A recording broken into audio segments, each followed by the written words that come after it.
الحمد لله نحمده ونستعينه ونستغفره ونؤمن به ونتوكل عليه ونعوذ بالله من شرور أنفسنا ومن سيئات أعمالنا من يهد الله فلا مضل له ومن يضلله فلا هادي له ونشهد أن لا إله إلا الله وحده لا شريك له ونشهد أن سيدنا ومولانا محمدا عبده ورسوله وبارك وسلم تسليما كثيرا أما بعد فأعوذ بالله من الشيطان الرجيم بسم الله الرحمن الرحيم ويسألونك عن الروح قل الروح من أمر ربي وما أوتيتم من العلم إلا قليلا صدق الله العظيم.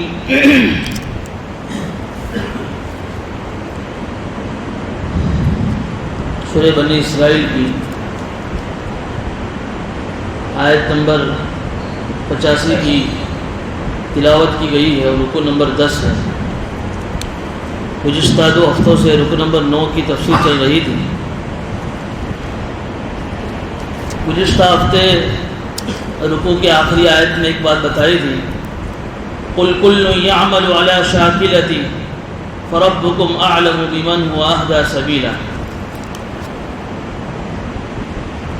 اے نبی جی،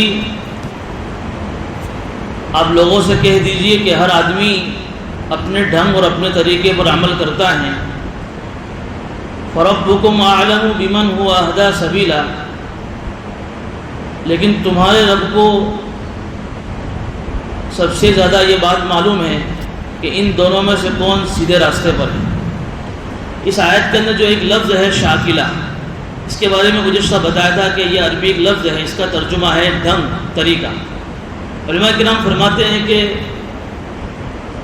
آدمی کو جیسا ماحول ملتا ہے اس حساب سے اس کی طبیعت بنتی ہے، اس کا مزاج بنتا ہے، پھر وہ اسی مزاج اور اسی طبیعت کے ساتھ وہ اپنی زندگی گزارتا ہے.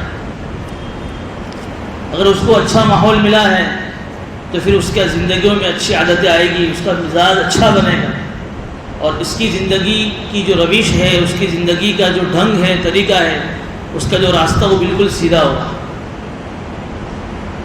دوسری طرف اگر کسی کو برا ماحول ملا ہے تو اس برے ماحول کی وجہ سے اس کی عادتیں بری ہوگی، اس کی طبیعت کے اندر اور اس کے مزاج کے اندر چڑچڑاپن ہوگا، اس کا مزاج بھی برا ہوگا، جس کی وجہ سے وہ جس راستے کو اور جس طریقے کو اختیار کرے گا وہ راستہ بھی غلط ہوگا.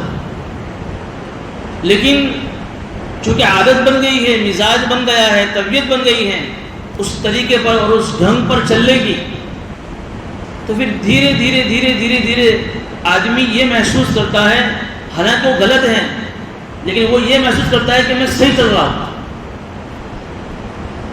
قرآن نے یہ انداز اختیار کیا، کل یعمل علی شاکلتہ، کہ ہر آدمی اپنے ڈھنگ اور اپنے طریقے اور اپنے مزاج سے چلتا ہے. لیکن یہ ضروری نہیں ہے کہ وہ جس مزاج کے ساتھ، جس طبیعت کے ساتھ زندگی گزار رہا ہے وہ صحیح ہو. فربکم اعلم، تمہارے رب کو زیادہ معلوم ہے کہ ان دونوں میں سے کون سا طریقہ اور کون سا ڈھنگ صحیح ہے. اسی سے علماء نے ایک بات یہ بھی نکالی ہے کہ آدمی کو ہر وقت اپنے لیے اچھا ماحول بنانا چاہیے، ورنہ بعض مرتبہ آدمی مسلمان ہونے کے باوجود، دیندار ہونے کے باوجود اگر اس کو ماحول صحیح نہیں ملتا ہے تو پھر اس کی زندگیوں میں ایسی چیزیں داخل ہو جاتی ہیں جس کا دین سے، شریعت سے، قرآن سے کوئی تعلق نہیں ہوتا ہے، اور اس کو آدمی چونکہ ایک طریقے پر اس کو کرتا آیا ہے تو چھوڑنے کے لیے تیار بھی نہیں ہوتا ہے. ہمارے معاشرے میں، ہمارے سماج میں، ہمارے گھروں میں، ہماری سوسائٹیوں میں ہم دیکھیں جائزہ زندگی کے بہت سارے موڑ ایسے آتے ہیں جہاں ایسی رسمیں اور ایسے رواج اور ایسی بدعتیں داخل ہو گئی ہیں جس کا دین سے، شریعت سے جو ہے کوئی تعلق ہی نہیں. جب ان سے کہا جاتا ہے کہ یہ رسم ہے، یہ رواج ہے، تو کہا جاتا ہے کہ بھئی یہ تو برسوں سے ہمارے خاندان میں یہ رسم چلی آ رہی ہے، اس کو ہم نہیں چھوڑ سکتے۔ دیکھیے یہ ڈھنگ، کہ جس ڈھنگ پر اس کا خاندان چل رہا ہے اسی ڈھنگ پر یہ بھی چل رہا ہے۔ حق اس کے سامنے آ گیا، دین اس کے سامنے آ گیا، شریعت اس کے سامنے آ گئی کہ سنت کیا ہے، بدعت کیا ہے، لیکن پھر بھی چھوڑنے کو تیار نہیں۔ ارے ہو رہا ہے نہیں ہو رہا ہے ایسا؟ یہی چیز حضور اکرم صلی اللہ علیہ وسلم کے زمانے میں ہوتی تھی۔ کفار مکہ، بار بار آپ اس تفسیر میں سن رہے ہیں، کتنا سمجھایا جا رہا ہے ان کو، کسی مثالیں قرآن بیان کر رہا ہے توحید کے بارے میں، رسالت کے بارے میں، آخرت کے بارے میں، قرآن کے بارے میں، لیکن برسوں سے باپ دادا کو دیکھتے ہوئے آیا کہ ہمارے باپ دادا بتوں کی، مورتیوں کی پوجا کرتے تھے، پھر ہم کیوں اللہ کو ایک مانیں؟ اور حضرت عیسیٰ علیہ السلام کو بھی آئے ہوئے 600 سال کا زمانہ ہو گیا، بیچ میں بہت لمبا وقفہ ہو گیا، کوئی نبی نہیں آیا ہے، تو ایسی رسمیں اور ایسے رواج ان کے اندر داخل ہو گئے کہ اب حضور اکرم صلی اللہ علیہ وسلم محنت کر رہے ہیں لیکن سمجھ میں بات نہیں آ رہی، کیونکہ ایک چیز جب طبیعت بن جاتی ہے تو اس کے لیے نکلنا بہت مشکل ہوتا ہے۔ تو کفار مکہ کو سمجھا گیا کہ میں اللہ کا نبی ہوں، میں اللہ کا رسول ہوں، اور اس کے لیے کیسی دلیلیں بیان کی، لیکن ان کے سمجھ میں نہیں آ رہا، ان کا مزاج، ان کی طبیعت، ان کی عادت، ان کا ڈھنگ کچھ اور ہے۔ تو اب انہوں نے دیکھا کہ کچھ بھی کر کے یہ جو مسئلہ کھڑا ہوا ہے کہ ہمارے اندر ایک نبی آیا ہے جو یہ کہہ رہا ہے کہ تم اس ڈھنگ پر، اس طریقے پر مت چلو جو تمہارے باپ دادا چلتے آئے ہیں، تمہارے خاندان کے رسم و رواج کو ختم کرو، تمہارے باپ دادا کے دین کو چھوڑو، وہ صحیح دین پر نہیں تھے، وہ صحیح شریعت پر نہیں تھے، میں جو طریقہ لے کر آیا ہوں، میں جو رواج لے کر آیا ہوں، میں جو سنت لے کر آیا ہوں وہ صحیح ہے، لیکن ماننے کو تیار نہیں، نہ نبی کو ماننے کو تیار ہے، نہ نبی کی باتوں کو ماننے کو تیار ہے۔ اب 40 سال حضور اکرم صلی اللہ علیہ وسلم ان کے درمیان رہے، پھر نبوت ملی۔ اس 40 سال کے درمیان میں اللہ کے نبی صلی اللہ علیہ وسلم کا جو کریکٹر تھا، ان کا جو حلیہ تھا، اللہ کے نبی صلی اللہ علیہ وسلم کا جو ان کے ساتھ رہنے کا جو مزاج تھا، کہ کفار مکہ یہ کہنے پر مجبور ہو گئے تھے کہ یہ تو صادق و امین ہے، سچے ہیں اور امین ہیں، اس لیے حضور اکرم صلی اللہ علیہ وسلم کی ذات پر کبھی انہوں نے کوئی کیچڑ نہیں اچھالا، کبھی ان کو جھوٹا نہیں کہا، کبھی ان کے بارے میں یہ نہیں کہا۔ تو اب انہوں نے سوچا کہ بھئی کیا کیا جائے، مزاج تو بنا ہے ایسا کہ چلنا نہیں ہے دین پر، شریعت پر، اللہ کو ماننا نہیں ہے، تو اب یہ لوگ ایسے سوالات کھڑے کرتے تھے کہ ان کو ایسے سوالات کیے جائے اور وہ جواب نہ دے سکے تو ہمارا کام بن جائے۔ آج بھی آپ دیکھیے، آپ کسی کو کوئی بات سمجھاؤ دین کی، شریعت کی، یہ بدی بات تمہاری ساتھی تو آپ تو نہیں تھا، یا تو پھر وہ ایسے سوالات کرے گا، اگر اس کے دل میں دین کی اہمیت نہیں ہے، اسلام کی اہمیت نہیں ہے، سوال کرے گا کیوں اسلام کے اندر طلاق کا نظام کیوں ہے، اسلام میں پردہ کیوں ہے، یہ تو عورتوں پر ظلم ہے، اسلام میں قربانی کا کیوں ہے، یہ ساری چیزیں ہر جائے تو پھر ہم کچھ سوچیں گے اسلام کے بارے میں۔ ملحدین، الحاد جس کے اندر ہے، ایسے سوال ہوتے ہیں۔ تو بہرحال ان کا بھی یہ طریقہ تھا کفار مکہ کا۔ تو یہاں آج کے اس رکوع میں نے جو ایک تلاوت کی، اس میں انہوں نے ایک سوال کیا ہے، جیسے اس کے پہلے، اس کے بعد جو سورت شروع ہو رہی سورہ کہف، اس کی تفسیر تو ہو گئی، اس کے شان نزول میں نے آپ کو بتایا تھا، ایک واقعہ بتایا تھا کہ یہ کفار مکہ آپس میں ایک مرتبہ جمع ہوئے کہ کیا کیا جائے، یہ بار بار ہم کو سمجھا رہے لیکن ہم کو ماننی نہیں ان کے بات۔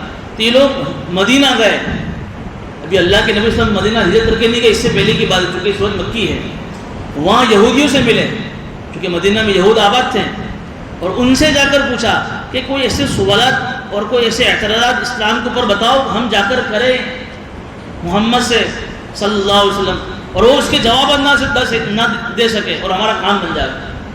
اور یہود جو تھے، یہود وہ بھی اہل کتاب تھے، ان کے پاس بھی تورات کی کتاب تھی، جب موسیٰ علیہ السلام کے ماننے والے تھے، بڑے اہل کتاب تھے، اور بڑے بڑے ان کے یہودیوں میں بڑے بڑے عالم گزرے ہیں۔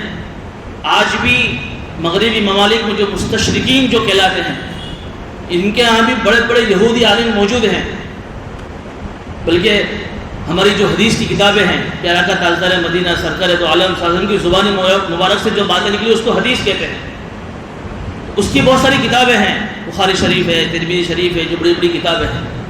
ایک یہودی عالم نے جتنی بھی حدیث کی کتابیں ہیں ان تمام حدیث کی کتابوں کا ایک انڈیکس تیار کیا، ایک فہرست اس کی تیار کی، لسٹ تیار کیا کہ کون سی حدیث کی کتاب میں کہاں ملے گی. بتائیے کتنا بڑا یہودی عالم ہوگا وہ. حالانکہ اس کو قرآن سے حدیث سے کوئی لینا دینا ہی نہیں ہے، لیکن وہ تو کسی دوسرا مقصد کے لیے. اور ایک کتاب بھی کی باقاعدہ المعجم المفہرس للاحادیث شریفہ. اور یہ کتاب اتنی مقبول ہوئی کہ آج کوئی مدرسہ ایسا خالی نہیں کہ جہاں یہ کتاب نہ ہو، اور کوئی عالم ایسا نہیں ہے، کوئی شیخ حدیث کی جو اس کتاب کو اپنے مطالعے میں نہ رکھتا ہے. کون لکھنے والا؟ یہودی. اس کا فائدہ کون اٹھا رہا ہے؟ مسلمان. بلکہ ایک یہودی عالم کے بارے میں تو سنا کہ ایک کتاب ہے مسند امام احمد بن حنبل، انہوں نے ایک کتاب لکھی جس کا نام ہے مسند حدیث. اس نے اس کتاب کی فہرست تیار کرنے کے لیے اس کتاب کو 10 مرتبہ پڑھا. بڑی ضخیم کتاب ہے، کئی ہزار صفحے کی. آج کسی عالم نے بھی اس کتاب کو ایک مرتبہ بھی نہیں پڑھا ہوگا، اور اس نے 10 مرتبہ اس کتاب کو پڑھا صرف اس انڈیکس کو تیار کرنے. بہرحال یہودی بڑے عالم تھے، ان کے پاس جو ہے بڑا نالج تھا. یہ مکہ کے کافرین مشرکین ان کے پاس گئے، انہوں نے 3 سوال بتائے. دیکھو ہم تم کو 3 سوال بتاتے ہیں، جا کر ان سے پوچھنا محمد سے. پھر اس کو یہ بھی کہا کہ ان 3 سوالوں میں اگر 2 کا جواب دے اور 1 کا نہ دے تو نبی صحیح ہے، اور تینوں 3 کا دے تو غلط. یہ بھی کہہ دیا انہوں نے. چنانچہ وہ آئے اور 3 سوال جو بتائے، اس میں پہلا سوال یہ تھا کہ بہت اللہ کے نبی صلی اللہ علیہ وسلم کے دنیا میں آنے سے پہلے اور نبی بننے سے پہلے ہزاروں سال پہلے جو سورہ کہف میں کہ کچھ نوجوان وہ کون، ان نوجوانوں کا واقعہ کیا ہے کہ جنہوں نے بادشاہ کے ڈر سے اپنے اسلام کو بچانے کے لیے جو غار میں چلے گئے، گوفا میں چلے گئے، پھر اللہ نے ان کو 300 سال سلایا پھر اٹھایا. یہ پہلا سوال کیا جس کے بارے میں سورہ کہف نازل ہوئی، وہ پورا تفصیل سے بھی واقعہ ہے. دوسرا سوال قائم کیا کہ وہ کون سا بادشاہ ہے جس نے پوری دنیا کا سفر کیا، اس کا نام بتاؤ. اور پھر تیسرا سوال کیا جس کا تذکرہ اس صورت میں ہے کہ روح کے بارے میں تمہارا کیا کہنا ہے، روح کی حقیقت کیا ہے. تو اللہ کے نبی صلی اللہ علیہ وسلم نے کہا کہ ٹھیک ہے میں تم کو کل اس کا جواب دیتا ہوں. اب چونکہ وحی کا سلسلہ شروع تھا، نازل ہوتی ہے قرآن سے جبریل علیہ السلام لے کر آتے تھے. اب ہوا یہ کہ کل پرسوں 15 دن کے قریب ہو گئے، وحی نہیں آئی. اب ان کو تو موقع مل گیا، چونکہ حضور اکرم صلی اللہ علیہ وسلم کوئی بھی بات وحی کے بغیر نہیں کہتے تھے، اپنی طرف سے کوئی بات نہیں. ان ہوا الا وحی یوحی. قرآن جب نازل ہوتا تھا قرآن کے بارے میں جو آیت آتی وہ ان کے سامنے پیش کرتے. 15 دن کے قریب ہو گئے، کوئی آیت نازل نہیں ہوگی. کفار مکہ نے تو وہاں ٹھٹھا اور ہنسی مذاق کہا، ہم نے پہلے کہا تھا کہ تم نبی نہیں ہو. اور حضور اکرم صلی اللہ علیہ وسلم کو اس سے تکلیف ہو رہی، کیا بات ہے، بار بار آسمان کی طرف دیکھ رہے وہی نہیں آ رہی. 15 دن کے بعد پھر وہ شان حضرت جبرائیل علیہ السلام آئے اور وحی لے کر آئے، اور اس میں ساتھ میں ایک حکم بھی لے کر آئے اسی سورۃ کہف کے اندر، وَلَا تَقُولَنَّ لِشَيْءٍ إِنِّي فَاعِلٌ ذَلِكَ غَدًا إِلَّا إِن شَاءَ اللَّهُ. کہ نبی جی جب آپ کسی چیز کے بارے میں جب یہ کہے کہ میں کل اس کو کروں گا تو ساتھ میں انشاءاللہ کہہ دیا کرو، اپنی ذات پر پورا اعتماد مت کرو. ایک مسئلہ سکھایا، اس کی تفصیل اس وقت آپ کو بتائی تھی کہ کبھی بھی کوئی کام کرو تو ساتھ میں 100% فائنل، 110% تھی. جیسے کہ آدمی اپنی ذات پہ اعتماد کر رہا ہے، چونکہ وہ سمجھ رہے ہیں کہ سارے اسباب ہیں میرے پاس، میں نے جو کام ہاتھ میں لیا ہے، مجھے جو ڈیل کرنی ہے، سارے اسباب ہو جائے گی، کوئی مسئلہ ہی نہیں ہے کہ نہ ہوئے. لیکن انت ترید وانا ارید، تو کچھ اور چاہتا ہے میں کچھ اور چاہتا ہوں، ہوتا ہوا ہے جو میں چاہتا ہوں. اللہ کہہ رہا ہے این موقع پر کوئی ایسا اسباب قائم ہو گیا، کھڑا ہو گیا، تیری ساری ڈیل کینسل ہو گئی. تو کوئی بھی کام کرنے سے کے وقت یہ کہو کہ انشاءاللہ میں یہ کام کروں گا، تو اس میں اللہ کی مدد شامل حال ہوتی ہے اور بندہ اپنی ذات کے اعتماد سے ہٹ جاتا ہے. تو یہ حکم مسئلہ سکھایا. پھر وہ پوری سورہ کہف نازل ہوئی، اس میں 2 واقعے. سورہ کہف کے پہلا جو سوال تھا کہ وہ کون سے نوجوان تھے، ان کا واقعہ کیا، سورہ کہف میں پوری تفصیل اس کیا گیا. اور دوسرا واقعہ پھر اسی سورہ کہف میں وَيَسْأَلُونَكَ عَنْ ذِي الْقَرْنَيْنِ، یہ لوگ آپ کو ذی القرنین کے بارے میں پوچھتے ہیں. بادشاہ تھا جس نے پوری دنیا کا سفر کیا تھا. تو ان دونوں سوالوں کے جواب اللہ کے نبی صلی اللہ علیہ وسلم نے دے دیے. تیسرا سوال جو قائم کیا، یہ اس کا تذکرہ اس سورہ بنی اسرائیل میں، وَيَسْأَلُونَكَ عَنِ الرُّوحِ. یہ نبی جی یہ لوگ آپ سے روح کے بارے میں پوچھتے ہیں. اس کا جواب اللہ کے نبی صلی اللہ علیہ وسلم کو اللہ نے کیا دیا، قُلِ الرُّوحُ مِنْ أَمْرِ رَبِّي.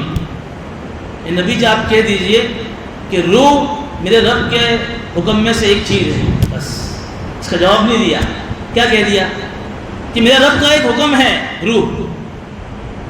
وَمَا أُوتِيتُم مِّنَ الْعِلْمِ إِلَّا قَلِيلًا. اور تم کو اس کا جواب اس لیے نہیں دیا جائے گا کہ تم کو تو اللہ نے بہت تھوڑا علم دیا ہے، اس لیے کہ کسی بھی چیز کو سمجھنے کے لیے اس ٹائپ کا آدمی کے اندر اس لیول آف نالج چاہیے۔ ایک چھوٹے بچے کے سامنے تم 10ویں کی بک لا کر اس کے 10ویں کی میتھس اور اس کا سائنس تم بیان کرو گے تو کیا سمجھے گا وہ؟ اس کا لیول ہی نہیں سمجھنے کا 10ویں کی بک کا۔ تو تم دنیا والوں کو ہم نے جو عقل دی ہے، تمہاری عقل کا وہ لیول ہے ہی نہیں کہ تم روح کی حقیقت کو سمجھ سکو۔ بس اتنا سمجھ لو کہ روح کیا ہے، تو روح اللہ کی طرف سے اللہ کا ایک حکم ہے۔ دنیا کی مخلوق کی طرح کوئی مخلوق نہیں ہے، جیسے انسان ایک مخلوق ہے اور بھی بہت ساری مخلوق ہے، روح کو اس دنیا کی کوئی مخلوق نہیں ہے، بس روح اللہ کا ایک حکم ہے۔ جب وہ انسان کے بدن میں آتا ہے تو انسان زندہ ہو جاتا ہے، اور جب روح اس انسان کے بدن سے نکل جاتی ہے تو انسان مردہ ہو جاتا ہے۔ ایک مردہ آدمی ہے، مرنے سے پہلے وہ زندہ تھا، بول رہا ہے، ہنس رہا ہے، دیکھ رہا ہے، حرکت کر رہا ہے، روح نکلی وہی جسم ہے لیکن ساری چیزیں بند ہو گئی۔ تو یہ روح کے بارے میں انہوں نے سوال کیا، بالکل شارٹ اینڈ سویٹ جواب دے دیا کہ قُلِ الرُّوحُ مِنْ أَمْرِ رَبِّي، نبی جی آپ ان سے کہہ دیجئے کہ روح میرے رب کا ایک حکم ہے اور تمہارے پاس بہت تھوڑا علم ہے۔ سائنس کتنی ترقی کر گئی اور کیسے کیسے ریسرچ ہو رہا ہے، لیکن آج تک کوئی سائنس روح کے بارے میں پتہ نہیں لگا سکا کہ روح کیا چیز ہے۔ کیسے کیسے پریوگ ہو رہے ہیں، کیسے کیسے ریسرچ ہو رہی ہے۔ بلکہ ایک مرتبہ تو ان سائنسدانوں نے ایک ایسے آدمی کے اوپر پریوگ کیا کہ روح انسان کے بدن سے نکلتی ہے تو کیا وہ چیز کیا ہے۔ جس آدمی کی موت قریب تھی، مرنے کے قریب تھا، اس کو کانچ کی پیٹی میں بند کر دیا، بالکل سیل پیک کر دی، کہیں سے ہوا اندر نہ جائے اور کہیں سے باہر کی کوئی چیز اندر، باہر سے اندر نہیں، اندر سے باہر نہیں۔ اب سارے سائنسدانوں نے چاروں طرف دوربین خوردبین ساری چیزیں لگا دی۔ اب وہ تھوڑے ٹائم کے اندر وہ آدمی مر گیا، لیکن کوئی چیز نکلی نہیں، سارے خوردبین اور دوربین سب فیل ہو گیا، کانچ بھی پھٹا نہیں اور آدمی مر گیا۔ سمجھ گئے کہ بھئی ہمارا کام نہیں، کوئی چیز ابھی تک یہ زندہ تھا، مر گیا، کانچ کی پیٹی میں بند ہے لیکن معلوم ہی نہیں پڑ رہا ہے۔ تو یہ اللہ تعالیٰ کہہ رہے کہ یہ روح، یہ اللہ کا ایک حکم ہے جو اللہ کی طرف سے آتی ہے۔ جب بچہ ماں کی پیٹ میں ہوتا ہے اور پھر انسان کو اللہ نے مٹی سے جب انسان کا خون جو ہے، پھر اس کے بعد منی، پھر اس کا لوتھڑا بنتا ہے، پھر جب 4 مہینے کا ہوتا ہے تو وہ فرشتہ ماں کے پیٹ میں آتا ہے اور پھر بچے کے اندر روح ڈالتا ہے، بچہ کی حرکت شروع ہو جاتی ہے۔ پھر انسان ماں کے 9 مہینے ماں کے پیٹ پر رہ کر جب باہر نکلتا ہے، جب دنیا کی زندگی میں آتا ہے تو دنیا کی زندگی میں اس کی جتنی عمر ہوتی ہے وہ آدمی دنیا میں زندہ رہتا ہے۔ جب اس کی عمر ختم ہو جاتی ہے اور روح کھینچ لی جاتی ہے، لیکن وہ کیا ہوتا ہے کسی کو نہیں معلوم۔ وہ جب روح کھینچ لی وہ آدمی مردہ ہوا ہے۔ تو اس کی حقیقت کے بارے میں یہ سوال کیا جا رہا ہے کہ قُلِ الرُّوحُ مِنْ أَمْرِ رَبِّي، تو اس کا جواب یہ دیا کہ یہ نبی جی آپ ان سے کہہ دیجو کہ روح کے بارے میں سمجھنا تمہارے بس کی بات نہیں ہے۔ تو معلوم ہوا کہ اس یہودی نے جو کہا تھا کہ 2 سوال کے جواب دیں گے 1 کا نہیں دیں گے، یہی ہوا، 2 کے سوال کے جواب دیے 1 کا نہیں دیا۔ اب تو مان لینا چاہیے نا، لیکن پھر بھی نہیں مانی، پھر بھی سوالات قائم کر رہے تھے۔ اللہ آگے کیا کہہ رہا ہے؟ اس لیے اللہ کہہ رہا ہے یہاں ایک چیز اور سمجھنے کی، وَمَا أُوتِيتُم مِّنَ الْعِلْمِ إِلَّا قَلِيلًا، کہ تم کو ہم نے بہت تھوڑا علم دیا ہے۔ پوری دنیا جب سے بنی اور قیامت تک جتنے انسان آئیں گے، سارے انسانوں کا علم ایک ساتھ جمع کرو تو علم کتنا، اس کا لیول کیسا ہوگا۔ اللہ کہہ رہے کہ تم کو تو ہم نے بہت تھوڑا، یعنی سمندر کے سامنے قطرے کی جو حیثیت ہے اتنی بھی حیثیت اللہ کے علم سے تمہاری کوئی علم کی حیثیت نہیں۔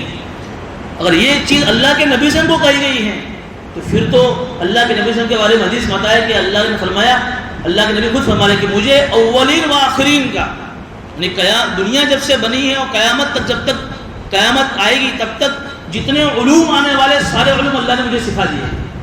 پھر بھی اللہ اپنے نبی کو کیا کرے، ہم نے تم کو تھوڑا علم دیا ہے۔ اس کا مطلب یہ ہے کہ کسی آدمی کو اپنے علم پر، اپنے ہنر پر گھمنڈ نہیں کرنا چاہیے، ہوشیاری نہیں ماننی چاہیے۔ یہ تو میں نے اپنے حساب سے، اور جو یہ میں اتنا بڑا جو ہے پروفیسر، میں اتنا بڑا عالم، میں اتنا بڑا، یہ اللہ کی طرف سے ہے۔ اس لیے اللہ کہہ رہا ہے کہ وَلَئِن شِئْنَا لَنَذْهَبَنَّ بِالَّذِي أَوْحَيْنَا إِلَيْكَ، کہ تم اس علم کو اپنی جاگیر مت سمجھو۔ وَلَئِن شِئْنَا، اگر ہم چاہیں تو جو وحی ہم آپ کے پاس بھیج رہے ہیں نبی جی، ہم اس کو کھینچ سکتے ہیں، اس علم کو ہم سلب کر سکتے ہیں۔ قرآن آپ کے اوپر نازل ہو رہا ہے، یہ لوگ آپ کے قرآن کے بارے میں اعتراض کر رہے ہیں، اور ان کو یہ کہ ہم بڑے، یہودیوں کو یہ کہ ہم بڑے ہوشیار ہیں، تو اللہ کہہ رہے ہیں کہ ہم نے تم کو جو وحی کا علم دیا ہم اس کو چھیننے پر بھی قادر ہیں۔ یہ نبی کو کہا جا رہا ہے، لیکن نبی کی جگہ سے پوری امت کو کہا جا رہا ہے، اس لیے کہ تمام مخلوقات میں سب سے افضل مقام انسان کا، پھر انسانوں میں تمام نبی، پھر نبی کے اندر بھی امام الانبیاء کا مقام، کتنا اونچا مقام۔ تو اس نبی کے سامنے سب سے زیادہ اہمیت اگر کسی کی ہو سکتی ہے تو وہ علم کی ہو سکتی ہے، لیکن اس نبی سے بھی کہا جا رہا ہے کہ اس علم کے بارے میں کبھی گھمنڈ مت کرنا، ہم چاہے تو وہ وحی کا علم تم سے ہم چھین سکتے ہیں۔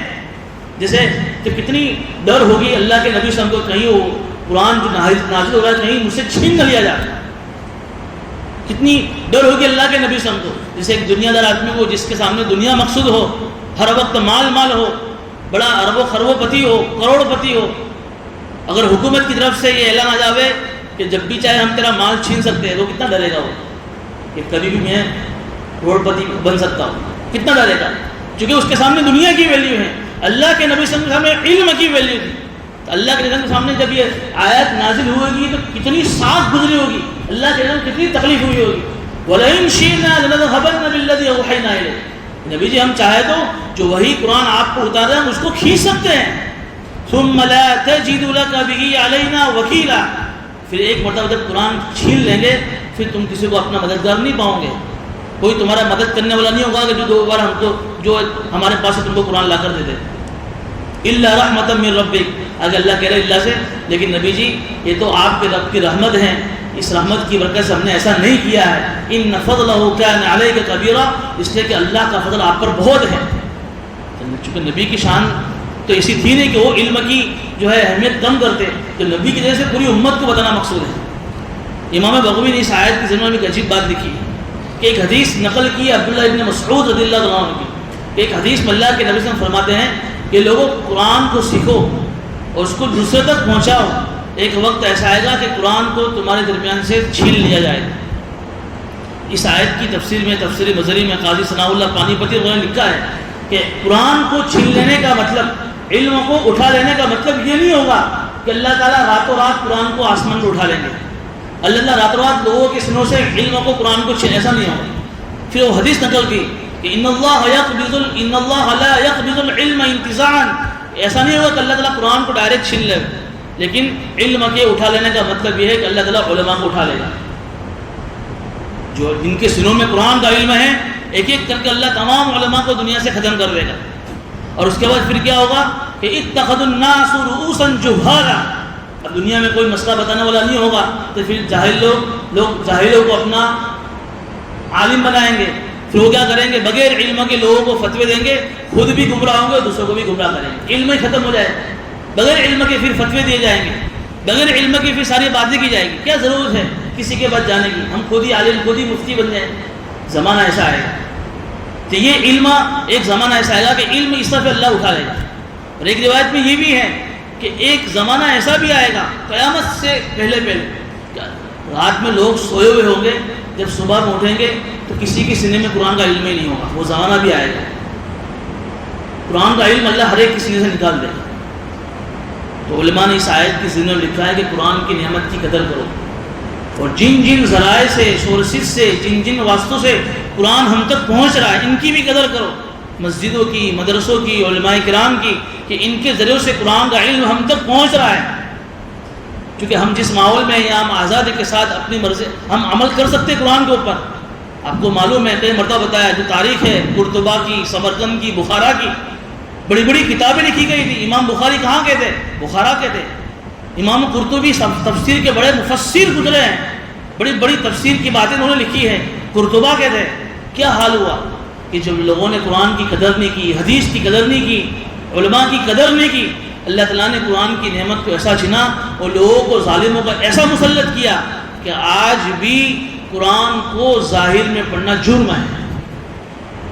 تو ابھی ظاہر میں قرآن نہیں پڑھ سکتا، مدرسے قائم نہیں، سب مدرسے بند، کسی کی مجال نہیں کہ ظاہر میں 2 رکعت نماز پڑھ سکے مسجد قرطبہ میں جا کر، جہاں امام بخاری کی قبر ہے، جہاں علامہ قرطبی کی قبر ہے۔ کیا ہوا کہ اللہ تعالیٰ کو تمہاری ضرورت نہیں، اللہ تعالیٰ تو علم کی حفاظت کسی اور سے لے گا۔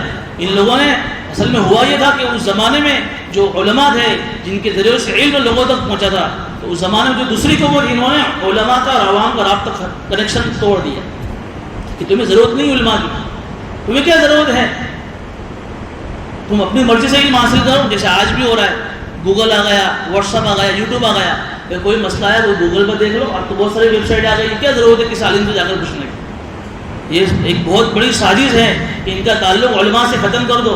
اگر یہ سازش میں کامیاب ہو گئے تو پھر یہ قرآن کی ناقدری ہے، مسجد کی، مدرسوں کی، علماء کرام کی ناقدری ہے.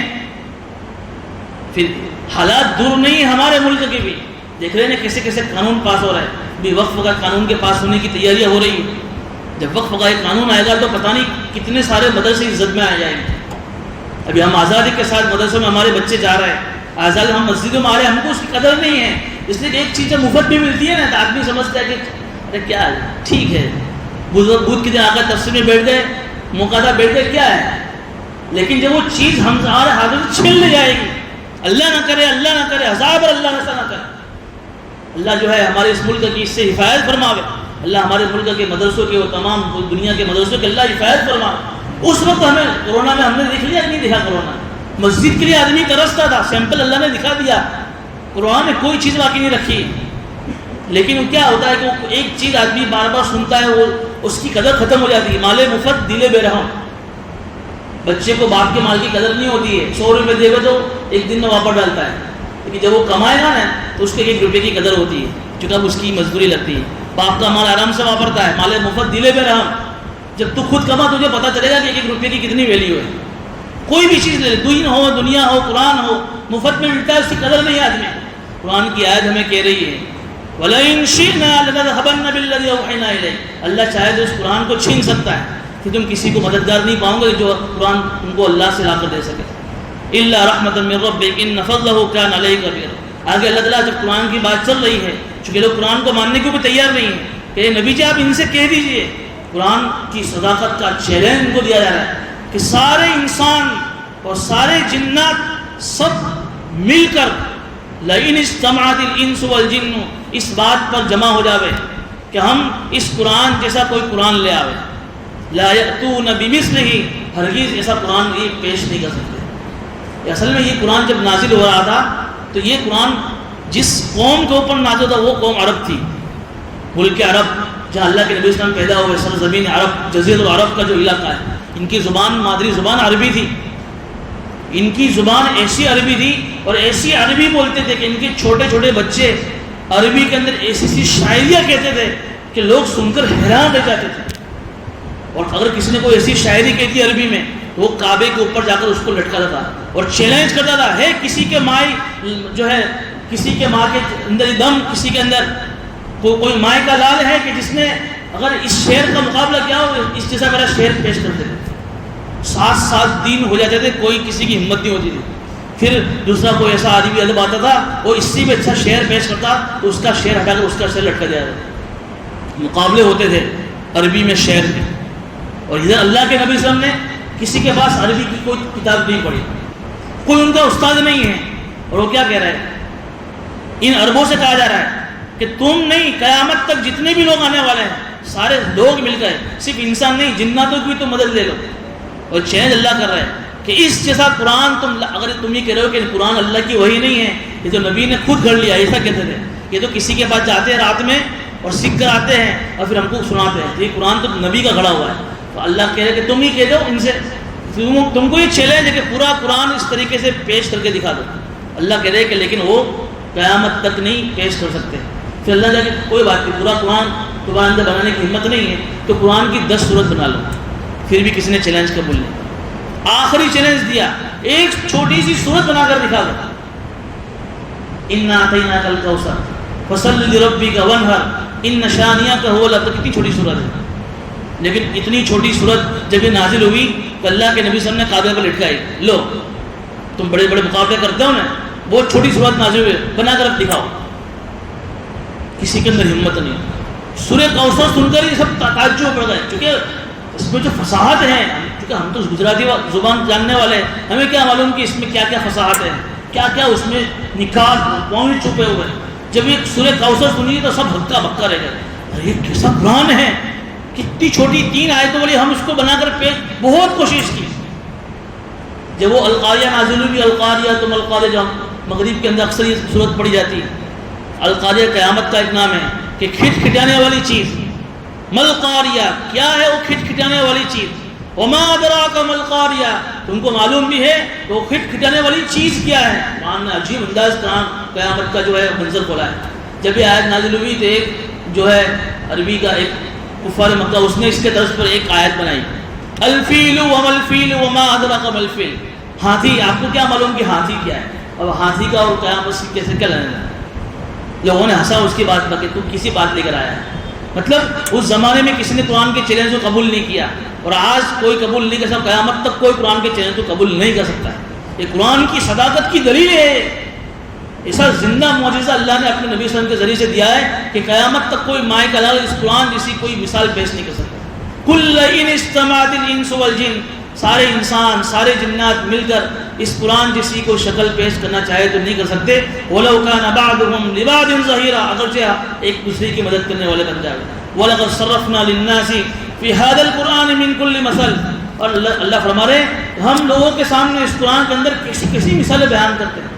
آپ دیکھیے پورا قرآن آپ تفسیر سن رہے ہیں، کیسی کیسی اللہ مثالیں بیان کر رہے ہیں. چھوٹی چھوٹی مثالیں، بڑی بڑی مثالیں، قرآن کو سمجھانے کے لیے، آخرت کو سمجھانے کے لیے، رسالت کو سمجھانے کے لیے. لیکن سمجھ میں نہیں آ رہا. اللہ کیا کہہ رہے ہیں؟ فَأَبَىٰ أَكْثَرُ النَّاسِ إِلَّا كُفُورًا، لیکن پھر بھی زیادہ تر لوگ نفرت میں آگے بڑھتے جا رہے ہیں. آج پوری دنیا کا آپ جائزہ لیں، 700 ارب پوری دنیا کی پبلک ہے. قریب کتنے اللہ کو ماننے والے اور کتنے اللہ کو نہ ماننے والے؟ زیادہ تر پبلک جو ہے وہ کفر و شرک میں مبتلا ہے. اور جو مسلمان بھی اس میں بھی دیکھ لو کہ کتنے لوگ جو ہے قرآن کی قدر کرنے والے ہیں، قرآن کی تعلیمات پر عمل کرنے والے ہیں. اللہ وہی کہہ رہے ہیں کہ کیسا قرآن ہم نے تم کو دیا ہے. یہ تو ہم خوش نصیب ہے کہ اس امت میں اللہ نے ہمیں پیدا کیا ہے، تو اللہ نے ہم کو قرآن جیسی کتاب دی ہے.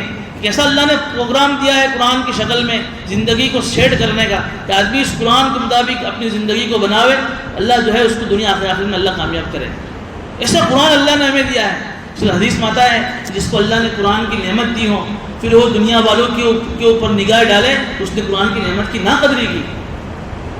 قرآن کو ناظرہ پڑھتے آ رہا ہے، قرآن کا حافظ ہے، قرآن کا عالم ہے، قرآن کو سمجھنے والا ہے، اور دنیا کی رنگلی کو دیکھ کر وہ آخر زبان سے رال ٹپکے، اس کی آنکھوں کے اندر دنیا کی رنگلی آئے، اس نے قرآن کی نعمت کی ناقدری کی. یعنی اس کو نہیں معلوم کہ قرآن کتنی بڑی چیز ہے. تو وَلَقَدْ صَرَّفْنَا لِلنَّاسِ فِي هَذَا الْقُرْآنِ مِنْ كُلِّ مَثَلٍ، ہم اس لوگوں کے لیے اس قرآن کے اندر ہم نے کیسی کیسی مثالیں بیان کی ہے. لیکن اس کا نتیجہ یہ ہے کہ زیادہ لوگ اس قرآن کی ناشکری کرتے ہیں. اللہ پاک سے دعا ہے کہ اللہ پاک ہمیں بھی قرآن کی قدر کرنے کی توفیق نصیب فرماوے، اور قرآن کا جو اصل مقصد ہے کہ قرآن کے مطابق ہماری زندگی ہو، اس مقصد میں ہمیں کامیابی عطا فرماوے.